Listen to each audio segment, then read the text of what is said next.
Hello, நம்ம சேனலில் Singapore flight journey வந்து ஒரு மினி விலாகாக போட்டிருந்தேன். இது அதோட ஃபுல் வீடியோ. அம்மா அப்பா வந்து ஃபஸ்ட் டைம் வந்து சிங்கப்பூர் வராங்கன்னு சொல்லி ஃபேமிலியில் கொஞ்சம் பேர் வந்து அவங்கள வந்து அனுப்பி வைக்கிறதுக்காக வந்திருந்தாங்க. பாப்பா வந்து என்னன்னு தெரியல, செக்இன் போடும்போதோ இல்லை இமிக்ரேஷன்லேயோ ஒரே அழுதுகிட்டே இருந்தான். ஸோ அதனால் அவனை வந்து சமாதானப்படுத்துறதுக்காக அங்கங்கே உட்காந்து நாங்கள் போனோம். ஃபஸ்ட் டைம் வர்றதுனால அம்மா அப்பாவும் வந்து கொஞ்சம் வந்து நர்வஸாக இருந்தாங்க. 2:30க்கு வந்து எங்கள் ஃப்ளைட்டு 2:00 கிட்டலாம் வந்து போர்டிங் ஸ்டார்ட் பண்ணிட்டாங்க. ஃப்ளைட் வந்து போகும்போது அவங்க 2 பேருக்கும் பயமாக இருக்கோ இல்லையோ, எனக்கு ரொம்ப பயம். பஸ்லேயே எனக்கு லைட்டாக தலை சுற்றும். வீட்டிலேருந்து வந்து பிரியாணி எடுத்துகிட்டு வந்திருந்தோம், ஏன்னா ஃப்ளைட் சாப்பாடெல்லாம் நம்ப முடியாதுன்னு. ஸோ அந்த பிரியாணியை ஃபஸ்ட்டு சாப்பிட்டுட்டு அதுக்கப்புறம் ஃப்ளைட்லேயும் வந்து ஃபுட்டு வந்து ஆட் பண்ணியிருந்தோம். எனக்கு வந்து அதில் பன்னீர் டிக்கா சாண்ட்விச் தான் கொடுத்துருந்தாங்க.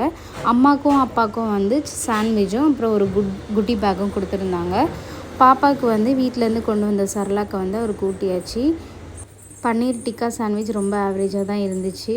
அது வந்து உப்பும் இல்லை உரப்பும் இல்லை, ரொம்ப மைல்டாக இருந்துச்சு டேஸ்ட்டு. அப்புறம் ஒரு காஃபி வாங்கி குடித்தேன் நாங்கள் என்னென்ன சாப்பிட்றோமோ எல்லாமே பாப்பாவுக்கும் வேணும்னு சொல்லிட்டு அவர் அழுதுகிட்டே இருந்தார். அம்மா அப்பா வந்து கொஞ்சம் கோக் வாங்கி குடித்தாங்க. ஃப்ளைட்டில் ஏறின உடனே பாப்பா வந்து அழுவான் அப்படின்னு அவங்களும் சொன்னாங்க. ஆனால் வந்து அவர் நல்லா தூங்கிட்டார், அழவே இல்லை. கொஞ்ச நேரம் ஆனால் வந்து அவனை சமாளிக்க முடியல. நான் வந்து இந்த பன்னீர் டிக்கா சாண்ட்விச் எப்படி இருக்குன்னு டேஸ்ட் பண்ணி பார்த்தேன். இதுவும் ஓகே தான். அதுக்கப்புறம் இந்த கர்பரா சியா சீட்ஸ்ன்னு போட்டிருந்தது. இது வந்து ஏதாவது நட்ஸாக இருக்குன்னு நினச்சேன், ஆனால் இது வந்து பிஸ்கெட்டு ஹிந்தியில் போட்டிருக்குன்னு நினைக்கிறேன். அதுக்கப்புறம் இந்த மேத்தி மத்ரேன்னு போட்டிருந்துச்சு. இது வந்து என்னென்னு பார்க்கலாம் அப்படின்னு சொல்லிட்டு இதையும் ஓப்பன் பண்ணி பார்த்தேன். இது வந்து கஸ்தூரி மேத்தியில் பண்ணியிருப்பாங்கன்னு நினைக்கிறேன். நம்ம ஊரில் செய்கிற அந்த தட்டை ஓட்டோட மாதிரி தான் இருந்துச்சு, ஆனால் லைட்டாக கசக்குது. இதுவும் வந்து ஒரு ஆவரேஜ் தான்.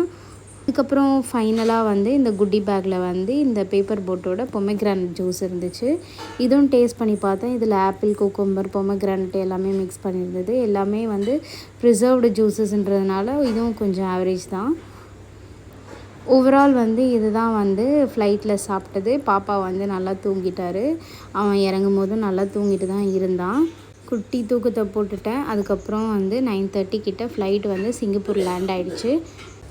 இறங்கும் போதும் பாப்பா வந்து நல்லா தூங்கிட்டு இருந்தான். அதுக்கப்புறம் இறங்கினோன்னே வந்து ஹஸ்பண்ட், மாமா, அண்ணா எல்லாம் வந்து எங்களுக்காக வெயிட் பண்ணிகிட்டு இருந்தாங்க. ஸோ அவங்களையும் பார்த்துட்டு பாப்பா எல்லாம் வந்து அவங்களோட வந்து சேர்ந்துட்டாரு, நம்மளை கண்டுக்கவே இல்லை.